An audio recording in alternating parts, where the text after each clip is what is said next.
están, chicas lindas? Antes de empezar, quiero darles las gracias porque he visto cómo se están ayudando entre ustedes. La que tiene le está dando a la que no tiene y de veras eso me conmueve muchísimo. Estoy muy orgullosa de todas ustedes. Les doy las gracias y son todas unas campeonas. Y bueno, hoy vamos a ver un tema que se llama Jesús está contigo. Y hemos pasado la Semana Santa, hemos hablado, los pastores estuvieron hablando mucho acerca de la crucifixión de nuestro Señor Jesucristo y sabemos como hijos de Dios que Jesús resucitó. En la clase pasada estuvimos viendo cómo Jesús se les aparece al final, casi al final, a los 11 discípulos que quedaban, porque Judas se ahorcó, se suicidó. Y vemos en Mateo 28, versículo 20, que les dice lo siguiente: y he aquí yo estoy con vosotros todos los días hasta el fin del mundo. Amén.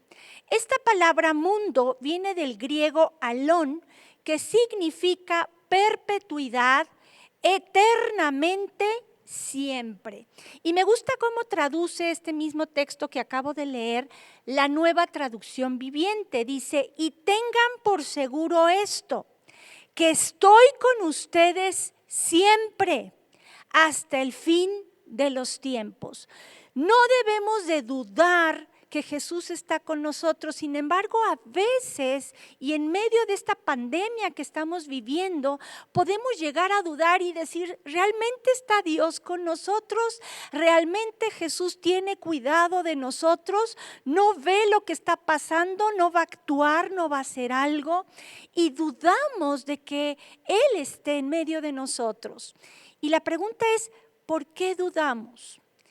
Y saben, yo honestamente creo que el problema está en el alma. Y hoy te pregunto, ¿cómo está tu alma?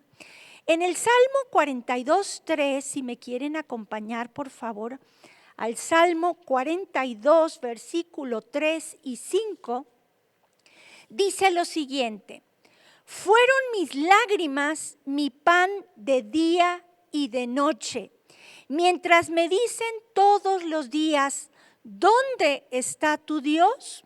Verso 5, ¿por qué te abates, oh alma mía, y te turbas dentro de mí?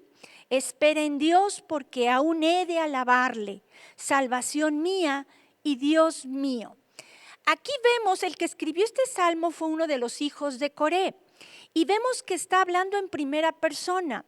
Y él le está diciendo a su alma que confíe en Dios. Esto está muy raro, ¿no? Que tú le hables a tu alma y le digas, hey, tranquilo, tranquila, Dios tiene el control, tú no te preocupes. En el alma están guardados nuestros pensamientos y nuestras emociones. O sea, tanto el corazón como la mente son parte del alma. Y es por eso que él le decía a su alma, hey, tranquilo. Ahora, Satanás es muy astuto porque Satanás puede meterse a tus pensamientos, como ya lo hemos visto.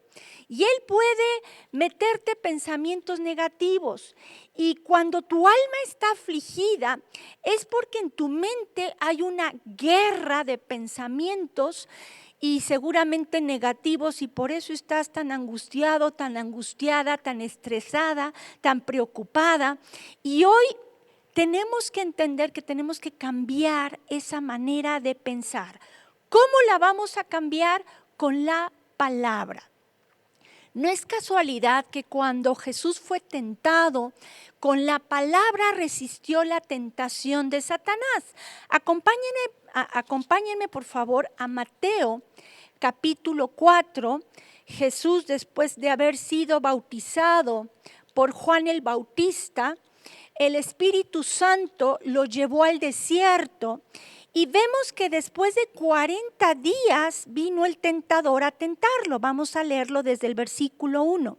Mateo 4:1 dice así: entonces Jesús fue llevado por el Espíritu al desierto para ser tentado por el diablo.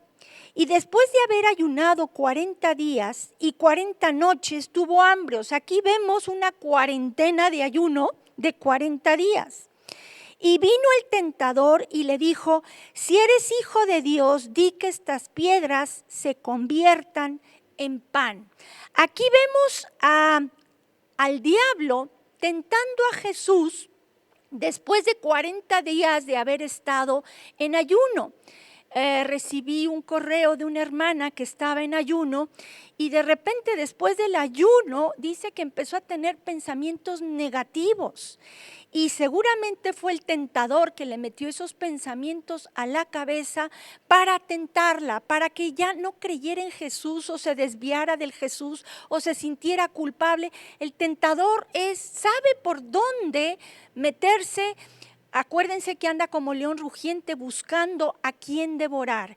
Y es importante entender que solo a través de la palabra nosotros podemos resistir esa tentación. Satanás lo primero que le dice es: si eres hijo de Dios.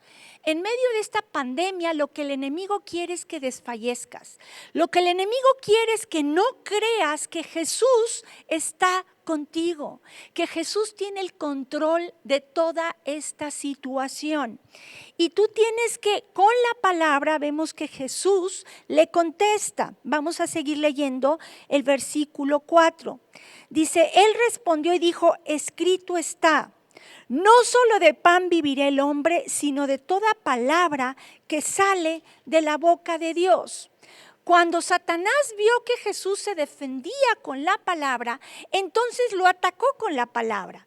Dice verso 5, entonces el diablo le llevó a la santa ciudad y le puso sobre el pináculo del templo y le dijo: si eres hijo de Dios, échate abajo, porque escrito está: a sus ángeles mandará cerca de ti, en sus manos te sostendrán, para que no tropieces con tu pie en piedra. Y Jesús se defendió también con la palabra, diciéndole: escrito está también: no tentarás al Señor tu Dios. Verso 8. Otra vez le llevó el diablo a un monte muy alto y le mostró todos los reinos del mundo y la gloria de ellos. Y le dijo: todo esto te daré si postrado me adorares. Entonces Jesús le dijo: vete, Satanás, porque escrito está: al Señor tu Dios adorarás y a Él solo servirás. El diablo entonces le dejó y aquí vinieron ángeles y le servían.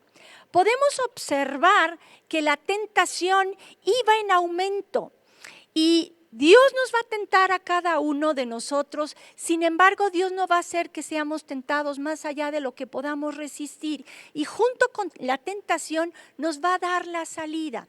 Pero lo importante es que tenemos que conocer la palabra de Dios para poderlo echar fuera y decirle: ¿sabes qué, alma mía?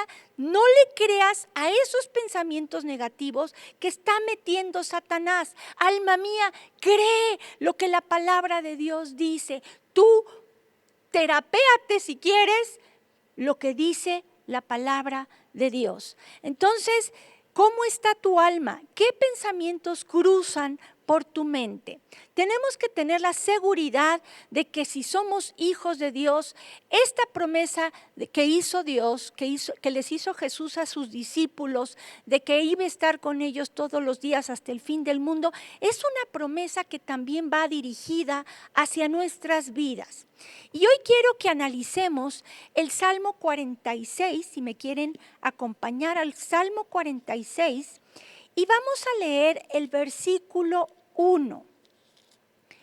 Dice, este versículo apréndetelo de memoria, y cada vez que tengas esos pensamientos negativos que el enemigo te quiera meter, tú repite este salmo.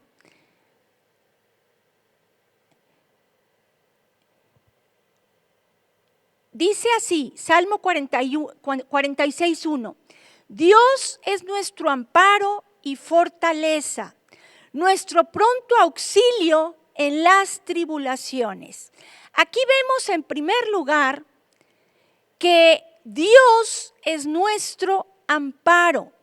Cuando dice Dios estamos hablando de un Dios presente, un Dios que está ahí. No es un Dios del pasado, no es un Dios del futuro, sino es un Dios del presente. Está con nosotros. Y en este momento Él es nuestro amparo.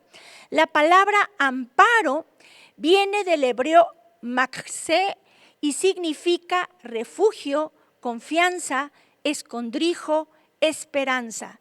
Es en estos momentos en los que tienes que entender que Dios es ese refugio para ti. Dios es esa esperanza. Dios es nuestra confianza.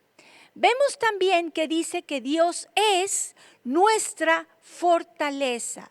Y la palabra fortaleza viene del hebreo os, que significa completo, fuerza, seguridad. Tú no te vas a sentir completo si no te sientes seguro. Y vamos a poner un ejemplo. El pueblo de Israel acababa de salir de Egipto con mano fuerte y poderosa. Y vemos cómo después, vayan conmigo a Éxodo capítulo 14, el faraón dijo, chispas, ¿por qué los dejamos salir? Y empieza a perseguirlos. Y quiero que leamos el capítulo 14 a partir del versículo 5. Y dice, y fue dado aviso al rey de Egipto, esto es a Faraón, que el pueblo huía. Y el corazón de Faraón y de sus siervos se volvió contra el pueblo y dijeron, ¿cómo hemos hecho esto de haber dejado ir a Israel para que no nos sirva? Unció su carro y tomó consigo su pueblo. Y tomó 600 carros escogidos y todos los carros de Egipto y los capitanes sobre ellos. Y endureció Jehová el corazón de Faraón, rey de Egipto, y él siguió a los hijos de Israel, pero los hijos de Israel habían salido con mano poderosa. Siguiéndolos pues los egipcios con toda la caballería y carros de Faraón, su gente de a caballo y todo su ejército, los alcanzaron acampados junto al mar, al lado de Piairot, delante de Balsefón. Cuando Faraón se hubo acercado, los hijos de Israel alzaron sus ojos y aquí que los egipcios venían tras ellos, por lo que los hijos de Israel temieron en gran manera y clamaron a Jehová. Quiero que nos imaginemos algo. Imaginémonos que estos egipcios que estaban persiguiendo al pueblo de Israel es esta pandemia, es el COVID-19 que está viniendo hacia nosotros. Y hay muchos que temen y claman a Dios.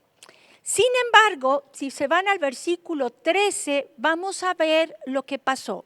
A veces nos encontramos en un callejón sin salida y pensamos ya no hay esperanza, ya no hay nada que nos pueda salvar.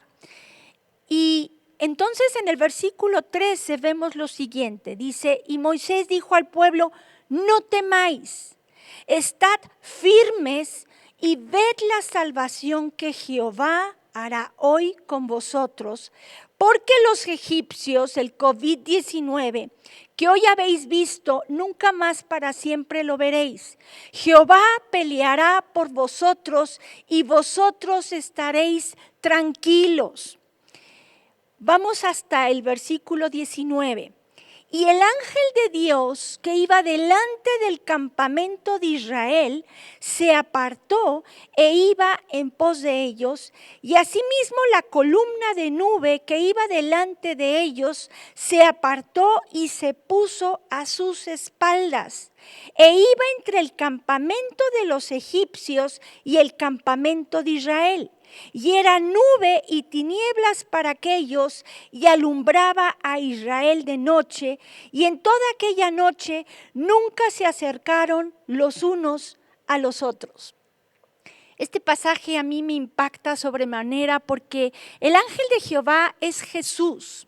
Y vemos que Jesús estaba en esa columna de nube, de obscuridad, de tinieblas para los egipcios, para los inconversos, digámoslo así. Pero era luz para el pueblo de Israel. Había una diferencia. Tú tienes que entender que Jesús, como Hijo de Dios, está contigo y te va a guardar, te va a proteger. Mantente en paz. Seguimos leyendo y dice, y extendió Moisés su mano sobre el mar e hizo Jehová que el mar se retirase por recio viento oriental toda aquella noche, y volvió el mar en seco y las aguas quedaron divididas. Entonces los hijos de Israel entraron por en medio del mar en seco, teniendo las aguas como muro a su derecha y a su izquierda. Y siguiéndolos los egipcios, entraron tras ellos hasta la mitad del mar, toda la caballería de Faraón, sus carros y su gente de a caballo. Aconteció a la vigilia de la mañana que Jehová miró el campamento de los egipcios desde la columna de fuego y nube y trastornó el campamento de los egipcios y quitó las ruedas de sus carros y los trastornó gravemente. Entonces los egipcios dijeron, huyamos de delante de Israel, porque Jehová pelea por ellos contra los egipcios. A mí me encanta esto porque los egipcios se dieron cuenta de quién estaba peleando por el pueblo de Israel. Hoy te pregunto, ¿quién está peleando por ti? ¿Quién está ahí al pendiente de ti? ¿Quién está contigo? El enemigo tal vez quiso cerrar a las iglesias. Pero ¿saben qué? Ahorita hay una iglesia en cada casa de los hijos de Dios. Él quiso hacer muchas cosas, pero no le salieron. Ahora Dios está haciendo luz en la casa de cada uno de nosotros. Y eso es lo que tenemos que entender, que el Señor tiene el control, que en el Señor tenemos esa seguridad y no nos va a pasar nada. Vamos a pasarnos hasta el versículo 30 y dice, así salvó Jehová aquel día a Israel de mano de los egipcios. E Israel vio a los egipcios muertos a la orilla del mar. Versículo 31, y vio Israel aquel grande hecho que Jehová ejecutó contra los egipcios, y el pueblo temió a Jehová, y creyeron a Jehová y a Moisés su siervo. Y vemos después de esto que hicieron un cántico, o le cantaron al Señor, un cántico, dice aquí, de Moisés y de María. Pero quiero que vean lo que dice el versículo 2 de este cántico. Dice, Jehová es mi fortaleza y mi cántico, y ha sido mi salvación. Este es mi Dios y lo alabaré, Dios de mi Padre, y lo enalteceré. Entonces vemos que el Señor en todo momento está contigo. Él es nuestra fortaleza, Él es esa seguridad en medio de la tempestad, en medio de la aflicción, en medio de esta pandemia, en medio de lo que tú estés viviendo. El Señor está contigo y no te va a dejar. Amén. Vemos también que en el Salmo 46:1 dice que Dios es nuestro pronto auxilio en nuestras tribulaciones. Y aquí me encanta porque esto que vamos a leer me gustó mucho. Vayan a Mateo capítulo 8 y vamos a ver cómo Mateo narra cuando Jesús estaba dormido en la barca y los discípulos se angustiaron porque se levantó una tormenta. Vean lo que dice Mateo 8, versículo 23 en adelante. Dice así, y entrando él en la barca, sus discípulos le siguieron. Y aquí que se levantó en el mar una tempestad tan grande que las olas cubrían la barca, pero él dormía. Estamos aquí hablando del mar de Galilea. Los que han ido a Israel saben que no es un mar, es un gran lago. El agua es dulce, no es salada. Y cuando tú estás en ese lago, la vez que pudimos estar ahí, estuvimos en no era un crucero, pero tampoco era una lanchita, era una embarcación más grande. Y justo en medio tú ves ese lago, está enorme, pero estaba todo tranquilo. No te puedes imaginar que en ese lago tan grande pueda haber una tempestad y olas tan grandes que puedan cubrir una embarcación. Pero bueno, acordémonos que era una lancha más pequeña. Sin embargo, era una lancha que ahí estaban los 12 discípulos y estaba Jesús. Pero Jesús, estaba dormido. Verso 25, dice, subrayen este versículo en sus Biblias, dice, y vinieron sus discípulos y le despertaron diciendo, Señor, sálvanos, que perecemos. Él les dijo, ¿por qué teméis, hombres de poca fe? Porque entonces, levantándose, reprendió a los vientos y al mar, y se hizo grande bonanza. Y los hombres se maravillaron diciendo, ¿qué hombre es este que aun los vientos y el mar le obedecen? Aquí vemos que Jesús tiene control sobre la naturaleza, sobre lo natural, pero también tiene el control sobre lo sobrenatural. ¿Creen que Jesús tiene el control sobre este coronavirus, sobre esta pandemia? Yo estoy segura que sí. Pero quiero que ahora veamos cómo Marcos, el Evangelio de Marcos, narra esta misma historia. Vayan a Marcos capítulo 4, versículo 35 en adelante. Dice, aquel día, cuando llegó la noche, les dijo, pasemos al otro lado. Y despidiendo a la multitud, le tomaron como estaba en la barca. Y había también con él otras barcas. Pero se levantó una gran tempestad de viento y echaba las olas en la barca de tal manera que ya se anegaba. Y él estaba en la popa durmiendo sobre un cabezal. Y subrayen esto. Y le despertaron y le dijeron, Maestro, ¿no tienes cuidado que perecemos? Y levantándose reprendió al viento y dijo al mar, calla, enmudece. Y cesó el viento y se hizo grande bonanza. Y les dijo, ¿por qué estáis así amedrentados? ¿Cómo no tenéis fe? Entonces temieron con gran temor y se decían el uno al otro, ¿quién es este que aun el viento y el mar le obedecen? Quiero que observemos dos cosas. En la anécdota de Mateo, despiertan a Jesús y le dicen, Señor, sálvanos que perecemos. En la anécdota de Marcos dice, Maestro, ¿no tienes cuidado que perecemos? Tú dices, ¿qué diferencia tan grande hay entre lo que dice uno y lo que dice el otro? Mateo, según como él lo escribió, está aseverando que en Jesús está la salvación. O sea, ellos estaban seguros de que Jesús los podía salvar.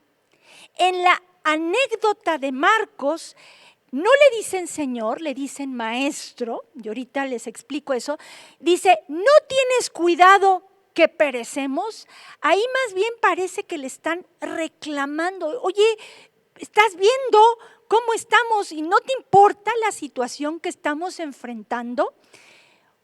Cuando tú le dices Señor a Jesús, estás reconociendo que Él está por encima de todo. Él es tu Señor y tu Salvador. En la anécdota de Mateo, él estaba afirmando que Jesús era la salvación en ese momento. Y con Marcos le están reclamando, ¿quién de los dos tiene la razón? La cuestión es que los dos tienen la razón, porque aquí están hablando o representando a la iglesia.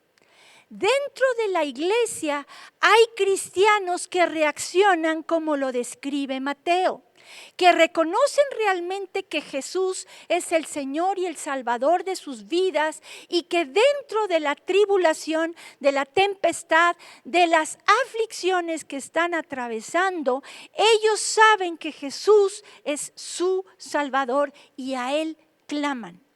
Pero está otro grupo de personas dentro de la iglesia cristiana que como que todavía no están muy convencidos, como que dudan y más bien le reclaman al Señor diciéndole, bueno, ¿qué no tienes cuidado de nosotros? ¿No te preocupa que estemos atravesando esta aflicción en medio de esta pandemia? ¿No te preocupa que no tenemos ni qué comer o que nos quedamos sin trabajo o que estamos enfermos? ¿Qué sé yo?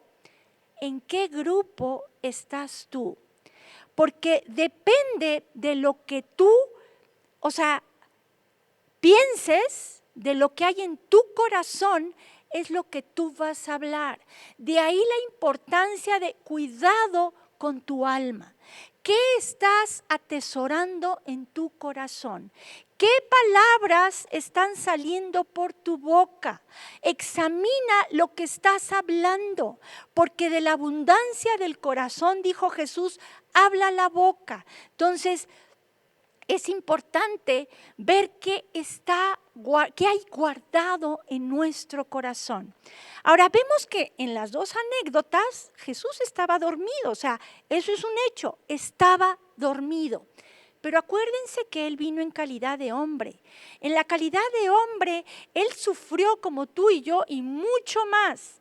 Él tenía frío, Él tenía calor, Él se cansaba físicamente. Si tú sigues leyendo la historia, vas a ver que del otro lado le iba a esperar el endemoniado gadareno. Entonces, Él tenía que estar preparado para esa lucha espiritual y por eso yo creo que estaba dormido. Pero no solo eso. Al estar dormido en medio de esa tempestad nos ilustra cómo debemos de estar nosotros. Debemos estar tranquilos, debemos estar confiados, sabiendo que Dios tiene el control. Ahora, yo les pregunto, ¿estaba la tempestad? ¿Estaba Jesús con ellos? Estaba ahí. Estaba dormido, pero estaba ahí y sabía exactamente lo que tenía que hacer. Jesús nunca llega tarde, ¿saben por qué? Porque ahí está. Y Él sabe en el momento exacto de cuándo tiene que actuar. Él puede quitar esta pandemia, la puede quitar así, pero hay un propósito detrás de esto y lo vamos a ver más adelante. Entonces, ¿qué nos enseña esta historia, esto que aconteció, que fue real?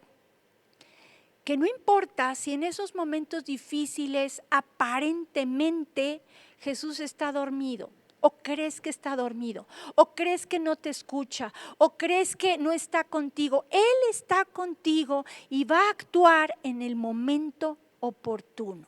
Amén. Ahora, vayan al Salmo 46 otra vez y vamos a ver otros dos versículos de este Salmo.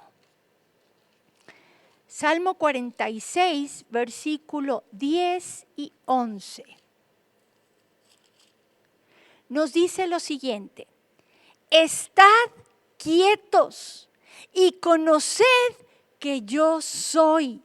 Seré exaltado entre las naciones, enaltecido seré en la tierra.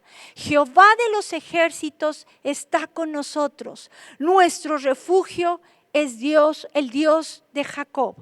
En primer lugar, Dios nos dice, estad quietos.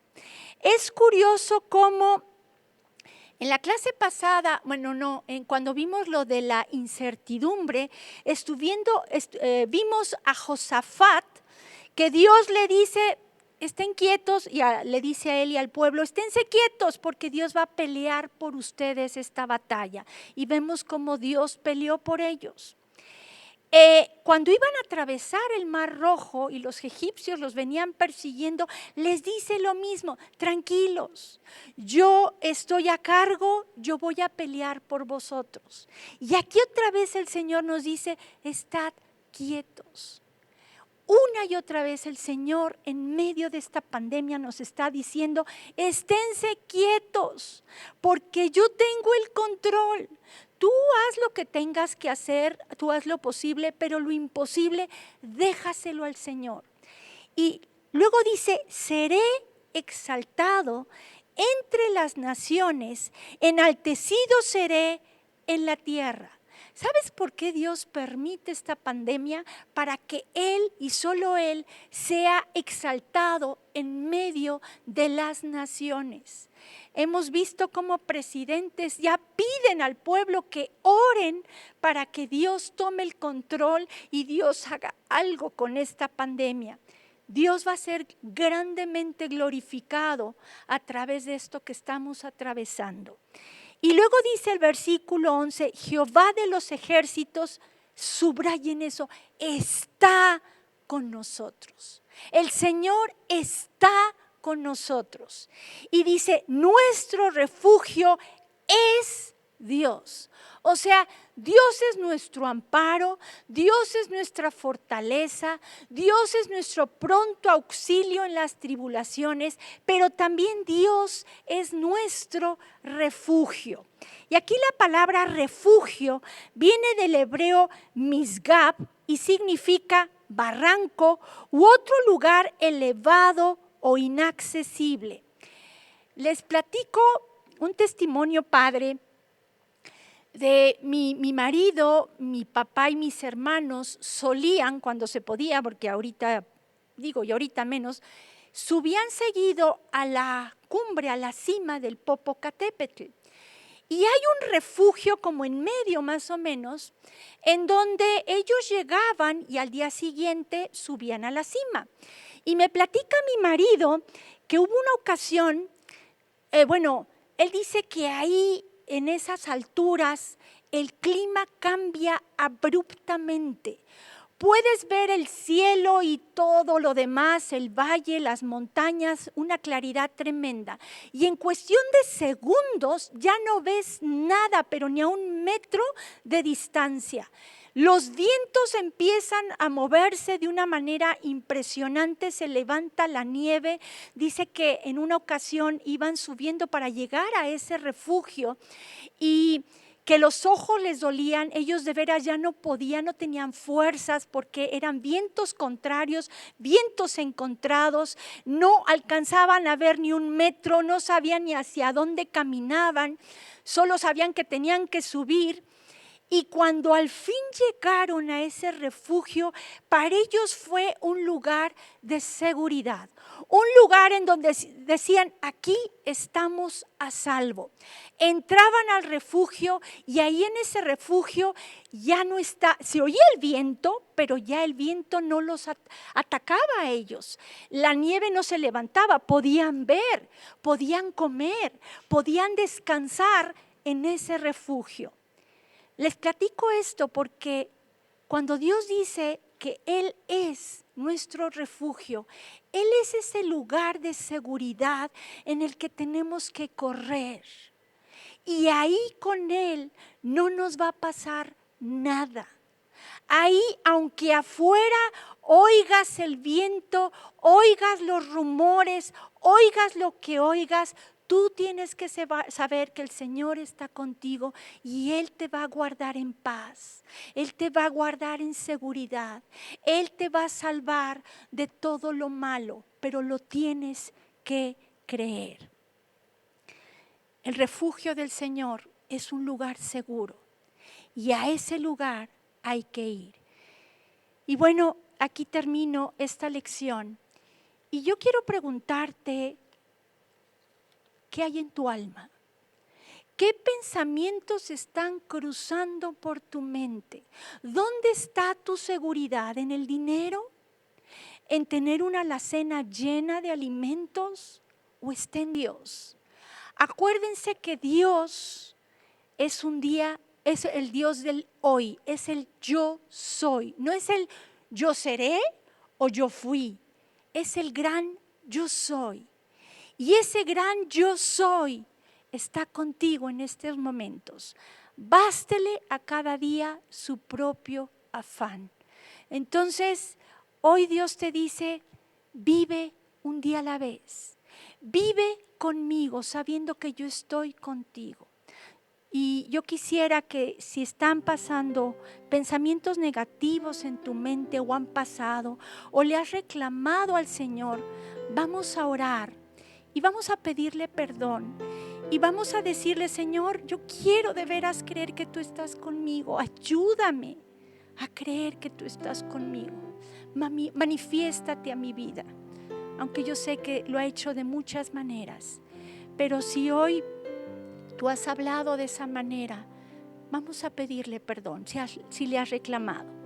Padre Celestial, gracias, porque hoy entiendo que tú estás conmigo en todo momento. Jesús, gracias, porque aunque aparentemente parezca que estás dormido, sé que tú tienes el control de mi barca, de mi hogar, de mi familia, de mis hijos, de mí mismo, de mí misma.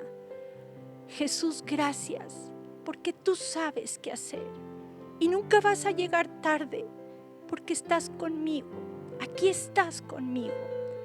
Perdóname si he dudado, perdóname si te he reclamado y Señor, ayúdame a vivir un día a la vez, sabiendo que tú eres mi refugio, mi seguridad en medio de estos tiempos tan difíciles. Papito, perdóname, Jesús, perdóname. Sé que tú estás de mi lado y sé que tú tienes el control absoluto de todo. Y en tus manos pongo a mi familia en el nombre de Jesús. Amén. Ahora yo quisiera hacer otra oración. Si tú no conoces a Cristo todavía como tu Señor y tu Salvador, como ese refugio que Él es, yo te invito a que hagas esta oración y lo recibas en tu corazón. Y dile con estas palabras, dile, Señor, gracias, porque tú moriste en una cruz y pagaste por todos mis pecados. Te pido que me perdones todos mis pecados. Hoy entiendo que tú en esa cruz pagaste ese castigo que yo merecía por pecador, por pecadora. Y Jesús, en estos tiempos te necesito. No te conozco, pero quiero conocerte y quiero saber y tener la seguridad de que tú estás conmigo. Hoy, Señor, te invito a mi corazón y te confieso como mi Señor, no mi Maestro, mi Señor y mi Salvador. Y te doy las gracias por todo lo que has hecho. Y en tu nombre, Jesús, oramos. Amén. Gracias si tú si tú invitaste a Jesús en tu corazón, créeme, pasaste de ser criatura de Dios a ser un hijo de Dios. Y desde hoy te prometo, y Dios te lo promete, que siempre va a estar contigo. Que Dios los bendiga, las quiero mucho, hermanas mías, las extraño y nos vemos en la próxima. Que Dios les bendiga. Vida Nueva para el Mundo se sostiene y propaga el mensaje de salvación de Jesucristo. Gracias a Dios, provee recursos para crear una comunidad y organización sana. Llevemos juntos el Evangelio de Jesucristo al mundo entero. Realizamos eventos, seminarios, congresos y diferentes programas para dar a conocer el mensaje de salvación y el poder de nuestro Señor, transformando y edificando vidas de mujeres, hombres, niños alrededor del mundo. ¿Qué pasa cuando decides hacer tu donativo? Aunque no puedas llevar la palabra personalmente a todo el mundo, de esta forma lo estás haciendo. Con tus donativos o aportaciones, estás sembrando y formando parte de lo que Dios está haciendo en su obra. Estás ayudando a traer luz a la oscuridad, paz al conflicto y esperanza a los que no tienen ninguna. Dona desde México.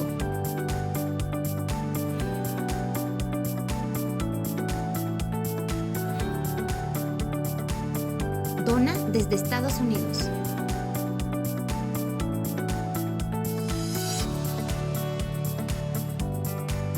Para el resto de donaciones de otras partes del mundo, www.vidanuevaparaelmundo.org.mx/dona. Estamos cumpliendo la gran comisión. Por tanto, vayan y hagan discípulos a todas las naciones, bautizándolos en el nombre del Padre, del Hijo y del Espíritu Santo, enseñándoles que guarden todas las cosas que les he mandado.